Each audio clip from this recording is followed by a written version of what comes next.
माधव आनंद जी, जो बीजेपी ने आप पर आरोप लगाए थे और जो अभी संगीत रागी जी कह रहे थे कि ये पॉलिटिकल डिमांड है, ये मजबूरी है कि आप एक ऐसा मुद्दा लेकर आए हैं जिस पर राजनीति जिसके इर्द गिर्द घूमेगी। मैं आ रही हूँ रागी जी आपके पास। प्राची जी, देखिए यह समय की मांग है और मैंने कहा ना कि राजनीतिक व्यक्ति जो है सो राजनीतिक चश्मे से इसको देखने का काम करेंगे। जब बिहार सरकार ने यह फैसला लिया तो संजय जी जो बीजेपी के प्रवक्ता हैं उन्होंने भी यह कहा कि बीजेपी ने भी सहमति जताई और जब सर्वदलीय बैठक हुई जिसमें इस पे चर्चा की गई तो उसमें उद्देश्य की भी बात हुई कि आखिर जातिगत जनगणना किन उद्देश्यों की प्राप्ति के लिए बिहार सरकार करवाने जा रही है।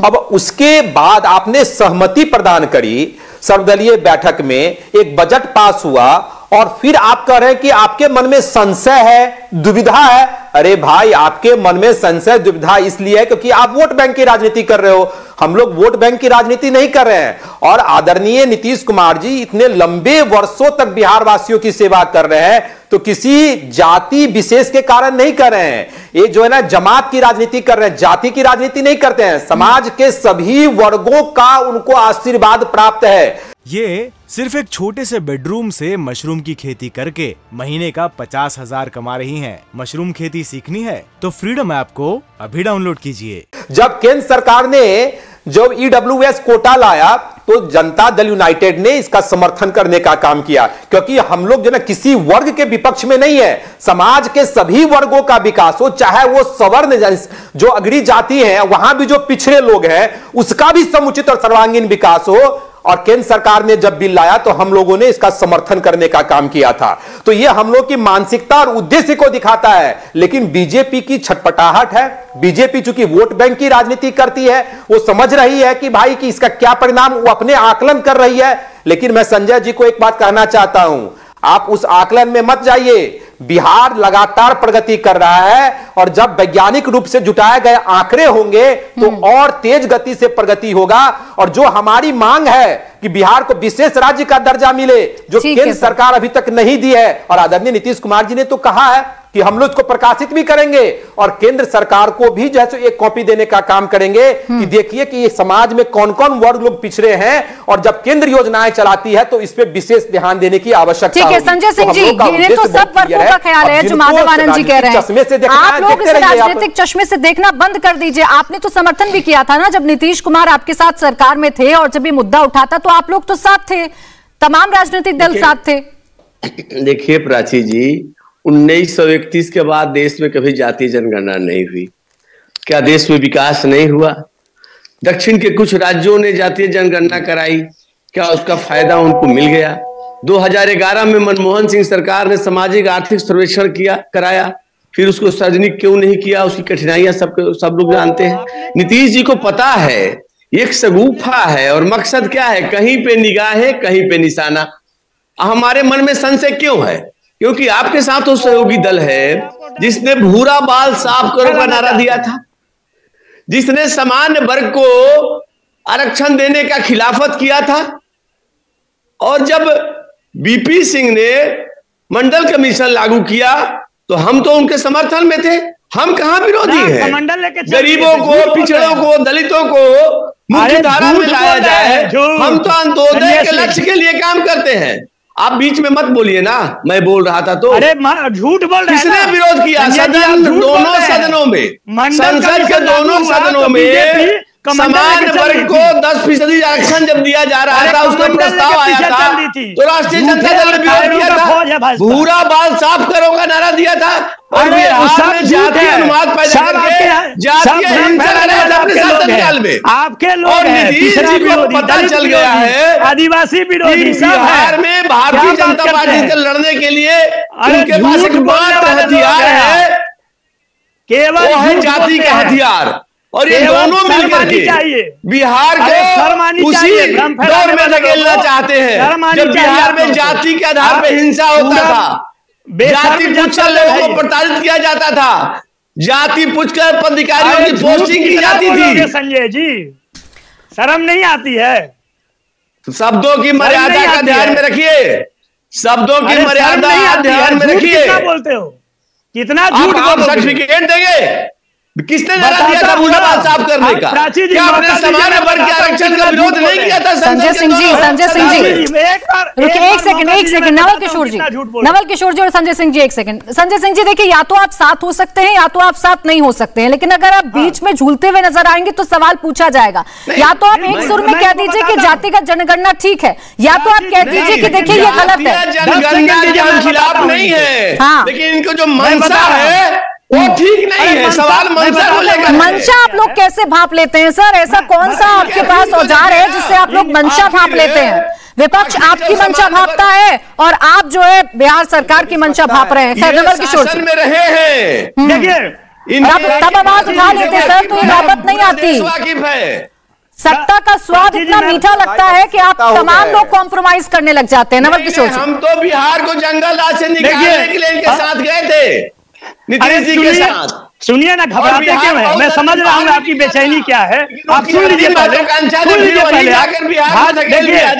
जब मंडल कमीशन लागू हुआ तो भाजपा कमंडल लेकर निकली। ये कौन नहीं जानता है?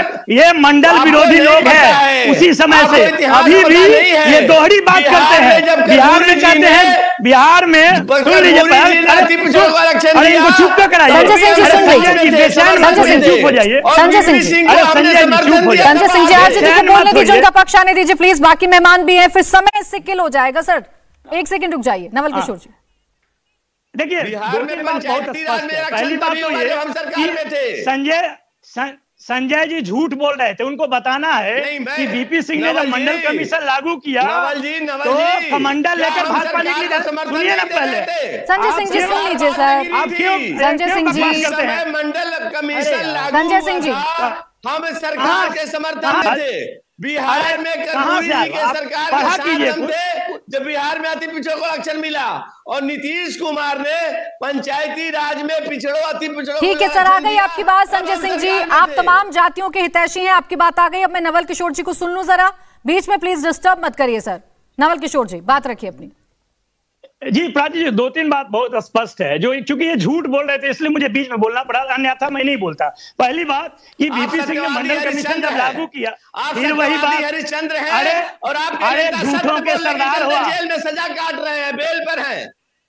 पूरी बेचैन मत होइए, की जमात है, भ्रष्टाचारी नेता। संजय जी बेचैन मत होइए, इतना बेशर्म भी मत होइए। संजय सिंह जी थोड़ा सा सुन लेते हैं नवल किशोर जी को। संजय सिंह जी सुन लेते हैं, उनकी मंशा क्या है, जातिगत जनगणना क्यों हो रही है, बिहार की कितनी चिंता है इन लोगों को।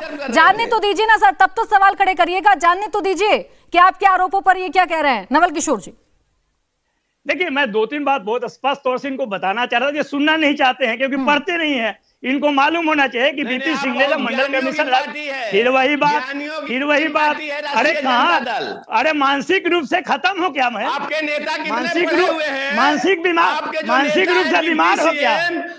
नवल किशोर जी पर्सनल टिप्पणी मत करिए। मैं सुन रही हूँ सर आपकी बात। आप जो बातें कह रहे हैं सर मैं सुन रही हूँ। आप अपनी बात कंप्लीट करिए सर, उनसे बहस में मत उलझिए। आप जब पर्सनल जाएंगे तो फिर ऐसे ही वाद विवाद होगा। आप बात रखिए सर, क्या फैक्ट रख रहे थे? हाँ संजय सिंह जी रुक जाइए प्लीज सर। दूसरी मुझे फिर आपका फीडर थोड़ा सा डाउन करवाना पड़ जाएगा। संजय सिंह जी 2 मिनट के लिए सुन लीजिए, बात को आगे बढ़ने दीजिए। बाकी मेहमान भी इंतजार कर रहे हैं। नवल किशोर जी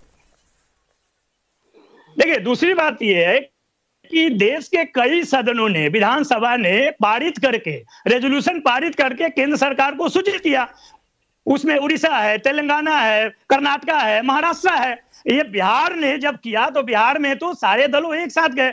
अब भाजपा की बेचैनी क्या है ये इनको बताना चाहिए कि बिहार में कहते हैं कि जातिगत जनगणना होनी चाहिए, केंद्र सरकार कहती है कि नहीं होनी चाहिए। ये जो दोहरापन है वो तो इनके राजनीति का चरित्र तय करता है कि ये देश में विकास केवल नाम के है और पूरे जाति और धर्म के आधार पर राजनीति करना चाहते हैं। दूसरी बात जो महत्वपूर्ण है, जिसको इनको याद रखना चाहिए कि जो बिहार में जो इनकी स्थान बनी है वो नीतीश कुमार के चलते बनी है। उनके साथ चलते हैं और उन्हीं को चलते हैं। अब वो छोड़ के बाहर आ गए तो ये सत्ता से बेदखल हो गए तो इनकी परेशानी है। और नवल किशोर जी इस बहस में तो मत ही पड़िएगा। जब नीतीश कुमार आपको छोड़कर जाते हैं तो आप क्या क्या कहते हैं सर, ये भी सबके सामने है।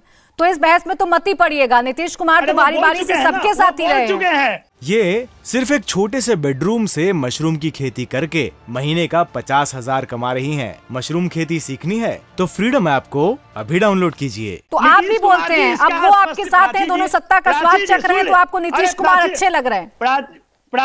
अरे प्राची जी सुन लीजिए, उन्होंने इसका जवाब दे दिया, आपने सुना नहीं होगा। उन्होंने बोला कि गलत सूचना के आधार पे गलत फैसला था। ये नीतीश कुमार ऑनलाइन बोल चुके हैं। 2017 में जो सरकार छोड़कर गए थे उसका स्पष्टीकरण उन्होंने खुद दिया है। पता नहीं, आप देते रहिए स्पष्टीकरण सर। आप पहले सत्ता में एक साल सूख भोगेंगे और उसके बाद जब अलग हो जाएंगे तो आप स्पष्टीकरण देंगे। राजनीति अपने कन्वीनियंस के हिसाब से आप तमाम लोग करते हैं सर। ये समय समय पर प्रूफ होता है। खैर संगीत रागी जी, बस 5 सेकंड और 5 सेकंड और बोलिए, सुन लीजिए। बोलिए। 17 साल तक भाजपा उसी बिहार में रहती है और कहती है कि हमने उनको उनके बागडोर में नौकरी की, हमने विकास का कोई काम नहीं किया। तो खुद ही कहते हैं कि ये निकम्मा है कि वह सत्ता का लाभ लेना चाहते हैं। ये कहना भी नहीं चाहते हैं। अरे तो नवल किशोर जी, आप लोग भी तो सत्ता में रहे, आप नीतीश कुमार के साथ भी रहे और अकेले भी रहे। आपने क्या किया बिहार के लिए? आपसे भी तो सवाल पूछे जाएंगे। इंडिया टीवी हर वक्त हर जगह डाउनलोड करने के लिए सर्च करें India TV news Google play store या ऐप स्टोर पर।